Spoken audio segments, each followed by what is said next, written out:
প্রায় আধা ঘন্টা ধরে অর্ধ উলঙ্গ হইয়া খবর দেখতেছি।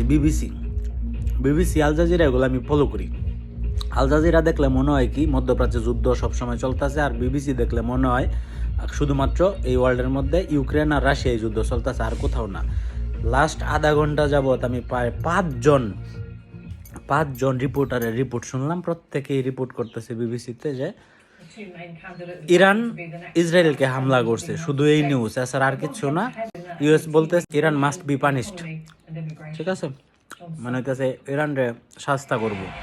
এখন আমার কাছে প্রশ্ন হইতেছে যে যখন আজকে নানাদের বাড়িতে হামলা হয়েছে দেখা আপনাদের সবাই চিল্লাইতেছেন, নিউজ খালি ওইদিকে দিতেছেন, এতদিন যাবত যে ফিলিস্তিনের হামলা হইতেছে, এত মানুষ মরতেছে, এত শিশু মরলো, আপনাদের তো 5 মিনিটের উপরে কোনো সুযোগ হয় নাই, সময় হয় নাই রিপোর্ট করার।